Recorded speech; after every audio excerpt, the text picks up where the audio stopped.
How are we all? Sorry we're a week late. That was my fault, wasn't it? It's all good. Someone went on holiday and I had to cover the Apothecary. So how dare they have time off? How rude. Yes. All good. So we are here to talk about this. Ultra-processed people. Oh God, we love this book. Yeah. So you read it actually before me? No, I don't know. You told me about it. Oh, okay. Maybe we were... I've heard about it anyway, but I think that you read it first. I listened to it in the car on the way to and from my retreat in Devon. Oh, right. Yeah, it was a very interesting car journey both ways. Yeah. It's actually quite shocking, some of the information that's in here about what we eat that's in most processed food. So, do you want to just talk a little bit first about the author, Chris Van Tulleken? Because he is a very well-known doctor.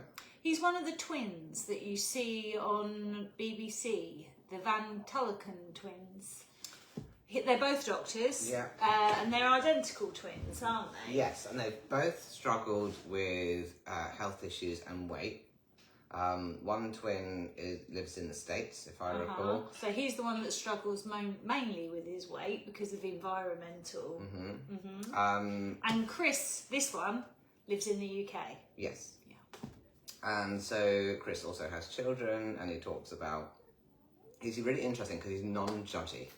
You know, he's very factual, he's very much backed up his research, but he also doesn't necessarily practice what he preaches all the time, and even with his children. Yeah. Which makes it very real and very human. Yeah, I mean, you can really connect with the story about was it his daughter with the Cocoa Pops? Yeah, oh my God. So did you know that in a bowl of Cocoa Pops, which their serving size, I think, was like 4 tablespoons of 30 Cocoa grams. Pops? Yeah. There's more salt than in a microwave lasagna. I'd forgotten that bit. That's salt interesting. In Cocoa Pops. And well, because they've put so much sugar in it, they have to balance the sweetness by adding salt. Yeah, it's very interesting. And he talks about how his daughter ate the bowl of Cocoa Pops like an addict. You know, she couldn't stop. And then kept going back for more and more. Yeah. So the thing that he did, which is really interesting, is that he did this experiment on himself. So he ate entirely ultra-processed foods for I can't remember how long. It was a good, I think about 8 weeks, certainly over a month, wasn't it? Yeah, a bit like, remember years ago there was Super Size Me, the documentary. You know, kind of, I guess, a similar concept. But his view, and a lot of this talks about weight loss, but his view isn't that you need to reduce ultra-processed foods. His concept is actually you need to eat as many processed foods as possible and learn about processed foods at the same time, and then subsequently put yourself off them. Kind of like Alan Carr, if you read the book, you know, it was really for giving up smoking cigarettes. Oh, yeah. His view was very the same. So carry on smoking until you finish the book. And then because you'll have all this knowledge about smoking and the toxicity, very similar to what he says in here, actually by the time you've finished eating ultra-processed food for a month continuously, you would want to give it up and never want to eat it again. As long as you educate yourself in that journey. Yes. Yeah. So for me, the more interesting stuff that came out of this was the stuff about the industry. So, I mean, it's literally a wealth of knowledge, but the most interesting thing is that everything he's got in here is factually backed up. You know, and he will quote resources and you know, papers and journals and all sorts. Like, everything is backed up. None of this is kind of hearsay or something he's read on Facebook. Like, this is, you know, all backed up factual information. And how the big companies, the big food, target third world countries now. You know, because I feel that in the West we are becoming more aware of ultra-processed food, and people are choosing to eat differently. And because of that, Nestle was the example. I think we've talked about it before. We have. It was very interesting. Yeah, about how Nestle target the Amazon, and they sent the supermarket ship into the Amazon to basically to teach them about the joys of processed food and how very quickly they the natives became overweight, pre-diabetic, diabetic and addicted. But the worst thing was is that supermarket ship that came in then put all of the little local businesses out of business. And then subsequently even the local business owners then had to also buy from the ship. And it depleted the kind of economy of the area, and they all became reliant on this boat. Well, very similar to our high streets. I mean, if you think about probably when we were younger, you used to have greengrocers, fishmongers and butchers. But since the advent of these huge supermarkets, they've put all of those businesses, those smaller businesses, out of business, literally. You know, people don't go to a separate grocer, to a separate butcher's. I mean, I can't think of a fishmonger's, other than in Portsmouth, obviously, we have Villiers because it is a fishing port. Can you think of a fishmonger's? No. Do you know what's interesting, though, is that we used to shop like that. We would go to Leon Solent High Street, and we would do, you know, the butchers, the bakers, and everything else. And do you know why we stopped? Convenience. Yeah, absolutely. Because we got kids, and we couldn't cope with dragging them in pushchairs and stuff in and out of these little shops, and them screaming and having tantrums. It was just so much easier to go to a supermarket, walk round, one-stop shop, and then leave. And so they get you in that sense as well, because life's so busy that they get you on convenience, even though they're not necessarily convenience stores like a Co-op or a Tesco Express. They still get you on convenience, because when in history have we been able to walk around one shop and get everything? Only in the last 30 years. I don't know though. If you look at the shops that sort of more Victorian times, you would go to a shop, you would sit down, and the shopkeeper would serve you. You know, like those hardware stores, and you'd go in and you would be served. You would be sat down. But you would still have to go to each individual shop for each individual thing. Yes. What I like about Greece, which is obviously where my husband's from, is that they still do that. They still go to the individual shops on a daily basis. They don't go and do one big weekly shop. They go in daily, and pick up whatever they want. Even in the city. So Alex's family live in a big city, and they still do that. Yeah, and they prioritise, much like the French, daily fresh food. Whereas if we just talk about one of the ultra-processed food that we would all have, and it's on the cover, is bread. You know, and there's a big section on bread, and how bread traditionally has two ingredients, flour and yeast. And now bread has, you know, up to 20 different ingredients, including emulsifiers, food conditioners to soften the bread. Can I tell you what happened to us this week? Yeah, go. So we have been buying more simple bread. Of course, our kids don't like it. They don't like it. No. So we went into the supermarket, and Alex picked up a loaf of Warburtons. And he flipped over to look at the ingredients, and it had 5 E numbers in it. E numbers in Warburton's bread. But also, I was in the health food shop the other day, you know, Grape Tree? Yeah, I do. With my friend, and she was like, look at this. And she picked up a can of coconut milk, and you think that coconut milk would be all right. It was organic coconut milk in a health food shop, full of E numbers.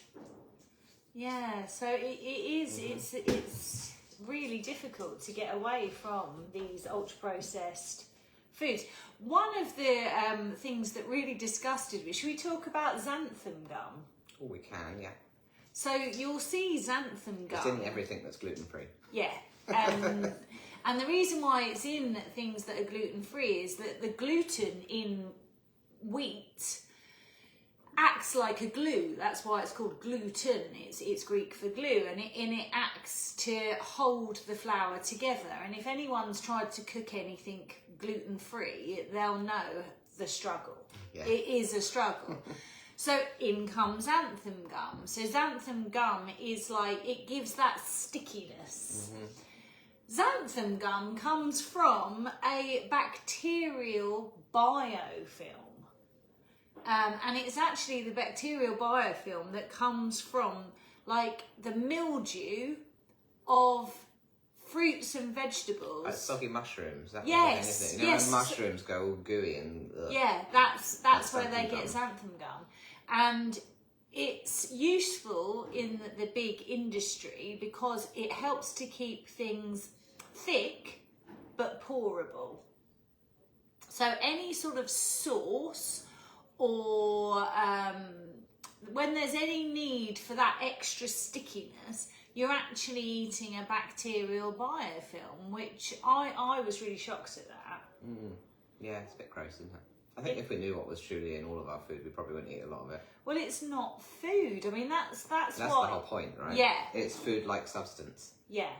And what I think the conclusion that Chris comes to is that our bodies aren't able to recognise these processed fibres because that's what they are. They kind of separate food, for example, soy.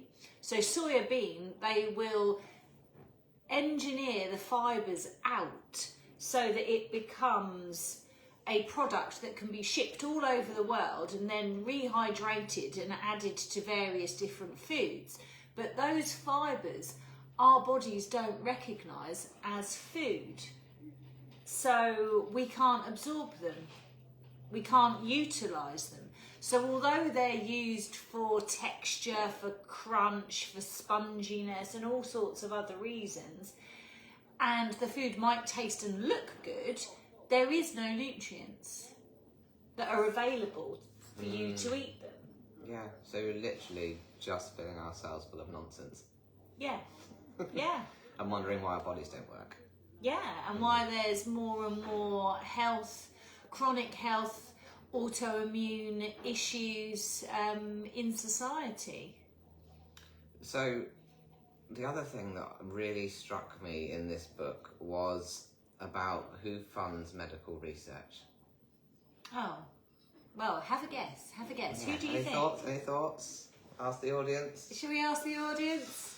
So the majority, I can't remember the percentages, and they are all in the book, but a very high proportion of medical research is funded by companies such as Coca-Cola or the company that does Pringles.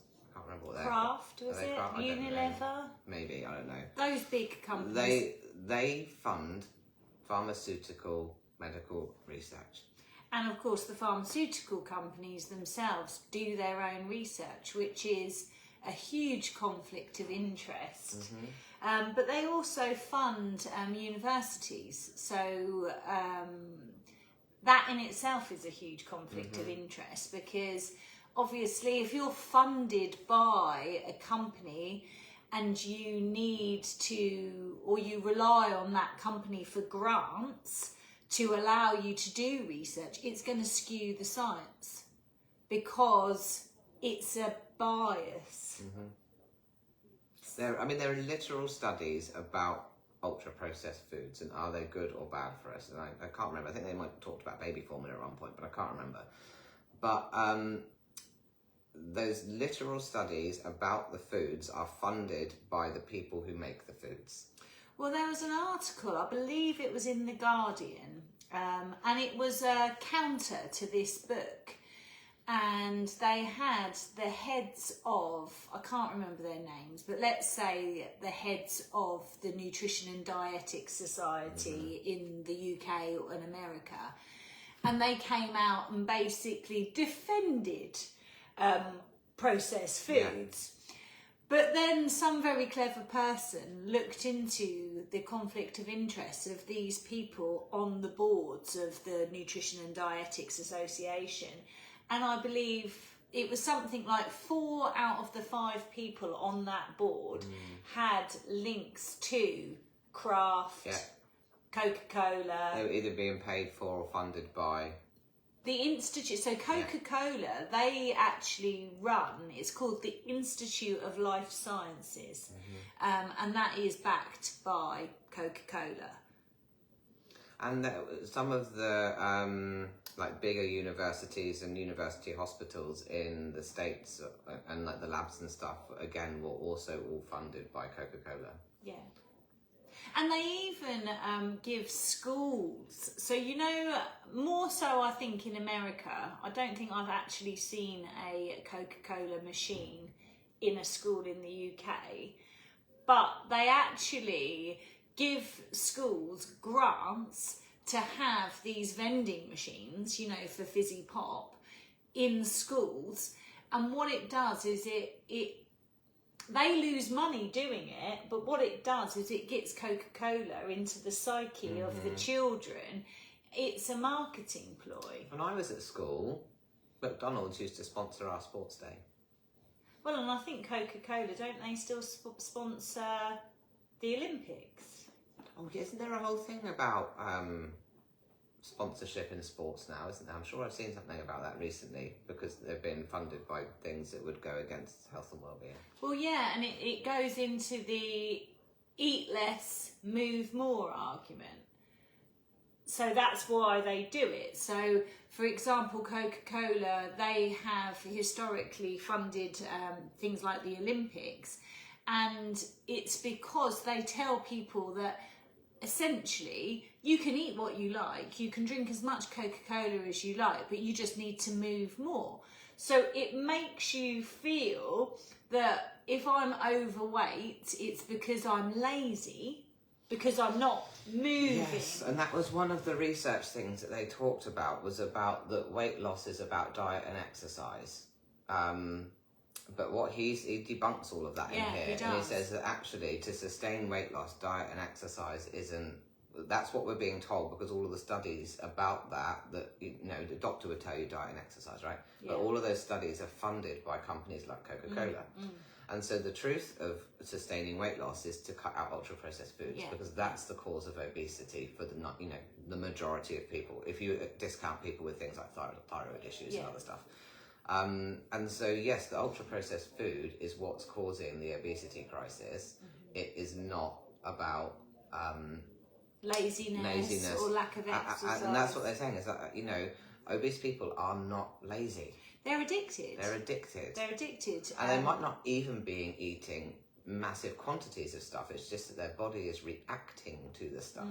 Well, because they're so inflammatory, because the body doesn't recognise them as food, because it isn't, the body starts to become inflamed, and with inflammation you get water retention, inflammation in joints, pain, weight gain. There's also a lot of issues with people with mental health. You know, people suffer from anxiety, depression, and the link between eating ultra-processed foods and mental health is huge. Well, you know, the book Grain Brain. Yes. I mean, you know, that was very much part of the concept and philosophy of me going gluten-free when you first recommended it to me. Yeah, Dr. Perlmutter, you never forget that name.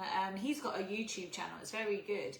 But he talks about the association between even things like schizophrenia and the consumption of refined grains or grains.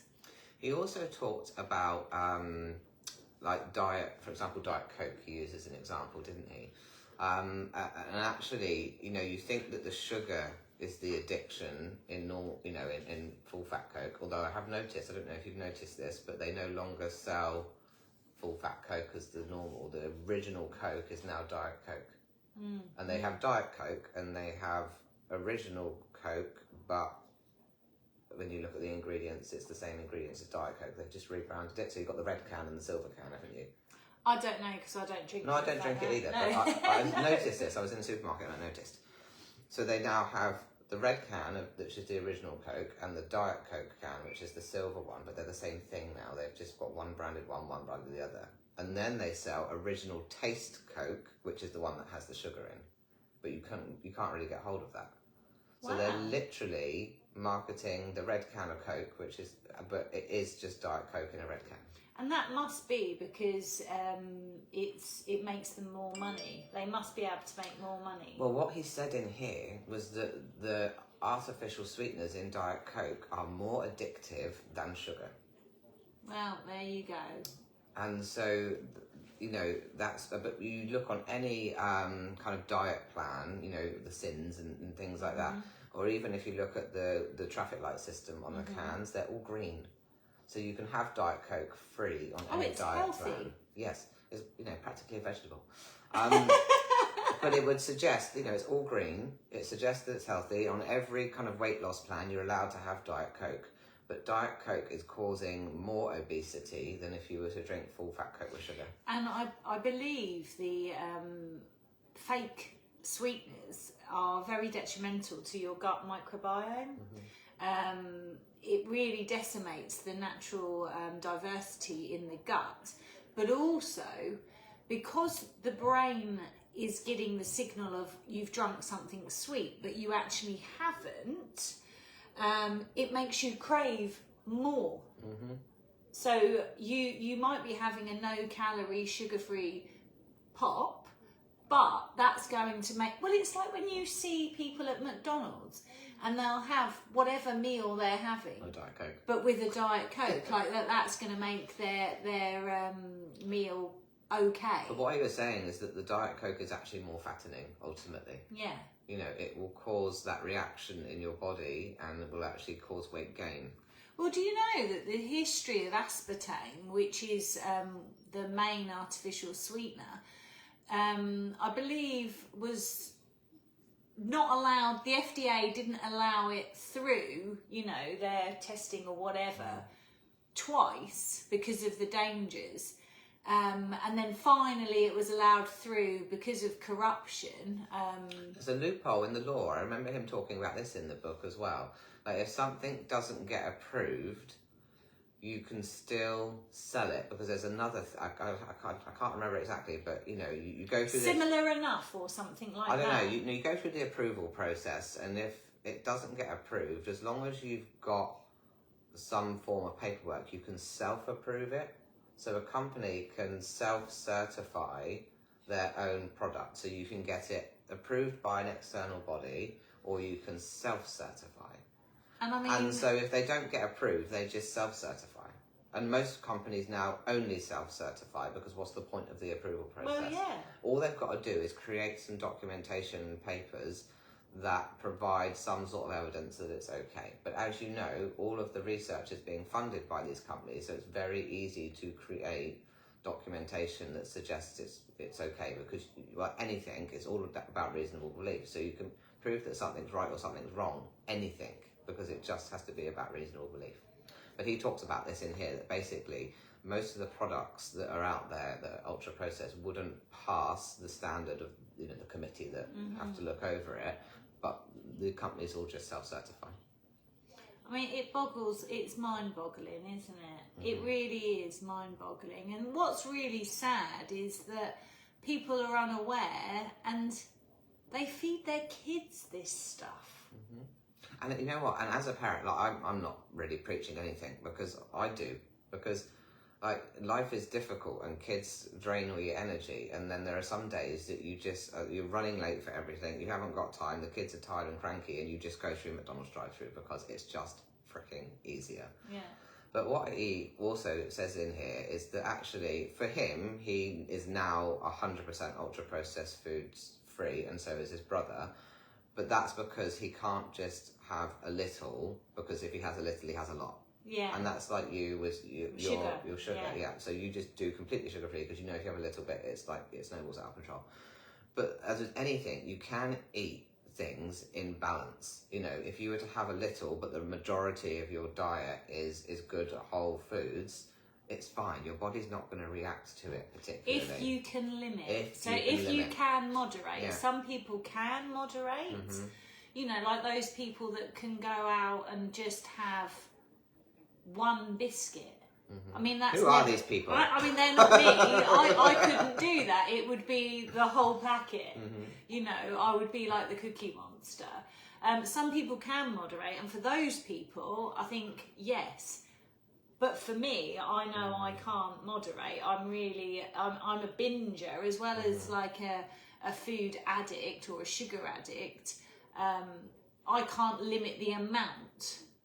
So I would overeat until I was sick. Yeah. And I would make myself sick because I would feel so bloated. So you're all or nothing. Yeah. Yeah. So when it comes to kids, like my kids are really different to each other. So one of my eldest daughter will quite happily just eat sticks of celery all day long. She is a food addict. Like she will eat and eat and eat and eat, but she can quite happily eat, you know, all the vegetables or whatever. You know, she'll eat a whole range of things. She quite happily eats a lemon, like really? or like olives or what, you know, things that children don't normally eat, or raw mushrooms. But she can eat and eat and eat and eat all the time, and she doesn't really mind what she's eating as long as she's eating. Mm-hmm. My other daughter is a proper beige buffet girl. Beige buffet, I love it. You know, she only will eat carbs really. It's very hard to get any kind of vegetables in her. She's even getting fussy around meat and things now. And so I do get that when you have a child like that, you as a parent become so distressed because they're then not eating that you just give in and give them what they want. See, I think that's much more common. I mean, when I was a child, there was one dinner, it was made, you sat down and ate it, and if you didn't eat it, that was it. You know, I didn't have a pudding, and I, you know, would go to bed hungry, so I ate my dinners, even if I didn't like them or not, because you would go hungry. So that's changed. I mean, that's totally really changed. You see parents these days go, "Oh, Tarquin, what do you want for dinner?" I don't know where Tarquin came from. But I think that's a real problem, because how do they know? Of course, if they're given the choice, they're going to want, you know, probably foods that aren't necessarily the most nutrient dense. We all eat differently as a family. We can sit around the table and have 4 different meals. Yeah, see, I never did that with my son. But then I don't think that people are all designed to eat the same things. And if you look at human design, which I work with, in human design there are different digestion types, so everybody needs to eat differently anyway. So I have a real problem actually with everyone being kind of forced to eat the same thing if their bodies are all different. So I feel quite opposite about that. But you know, the one consistent thing that I do with my children is that we're 0 sugar.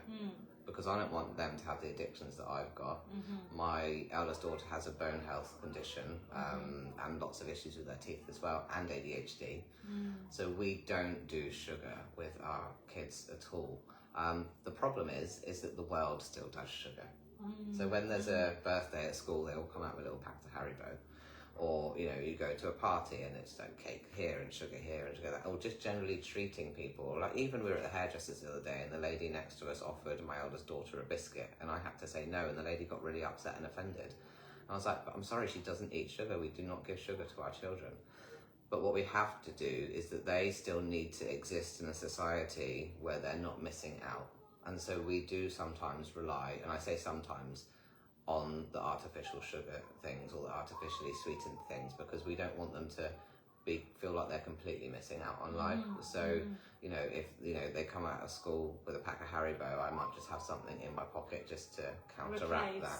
It's less bad. Well, it's the lesser of the evils, but is it though? And that's the question. Like, is artificial sugar the lesser of the evils? I don't know. I don't think it is. There are better natural sugar alternatives that, like stevia. There's the polyalcohols, erythritol. They would be better than the Splenda sucralose that are aspartame based.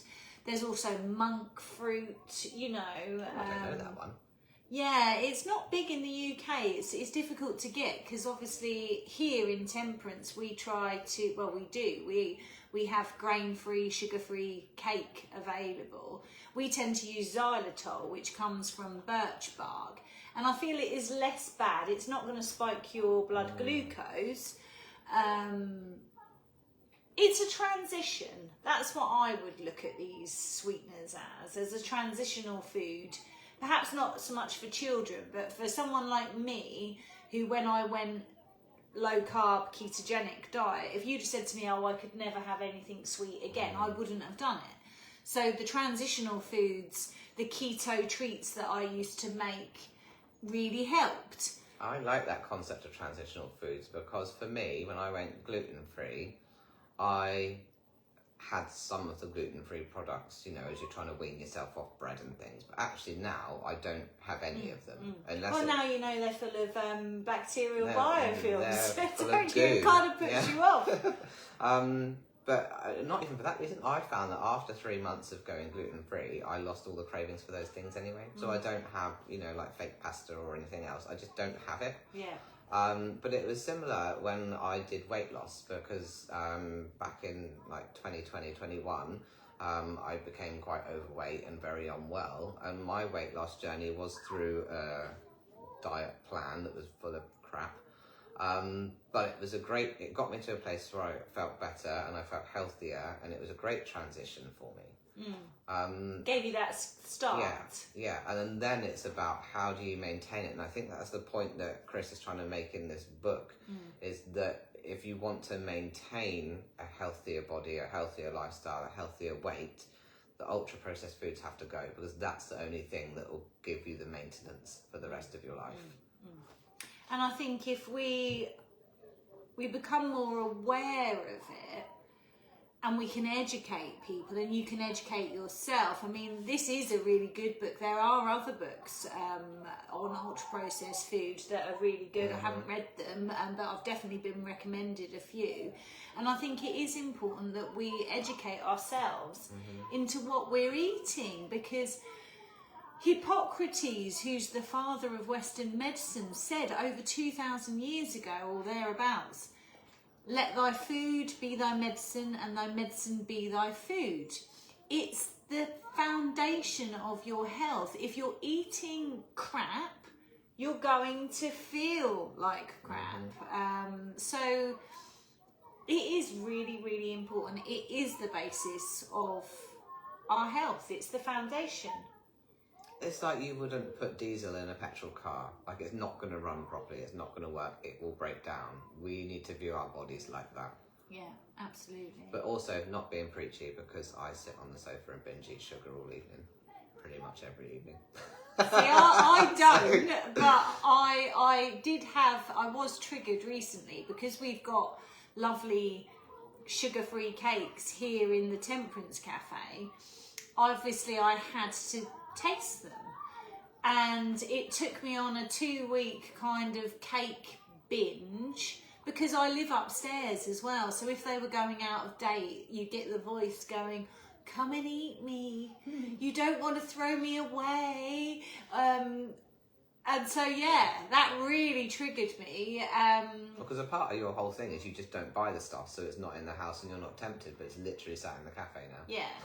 which is it's been a lesson. I'm off of it all now, and that's not to say that these things aren't bad, but I can't limit, and it really triggered my sort of cookie monster, sugar monster. Even though it wasn't sugar, even that sweet taste does it for me. That's interesting. So Chris Van Tulleken, Ultra Processed People, and this is actually a Sunday Times #1 bestseller, which has fascinated me that the media have given this a #1 bestselling. Well, they're quite big and famous, the Tulleken twins. You know, they are kind of celebrity GPs, aren't they? They've done a lot of things. I don't even know. I don't really watch those sorts of things on TV, so actually I didn't even know who he was. I just knew that the book had me on the cover. Yeah. No, highly recommend it. Well worth a read. I think we should all read it. Yeah. Awesome. So let us know what you think. Read the book. Give us some feedback. Come and talk to us about it on here. We're quite happy to have special guests come and chat with us. Yes. Okay. Lovely. Right, nice to see you. We're going to have to reach over and press the button on this phone now. So excuse me while I wander around the table. Bye, everyone. Bye. And ultra processed food. Got mine on Amazon. Oh. I don't know. I think we are.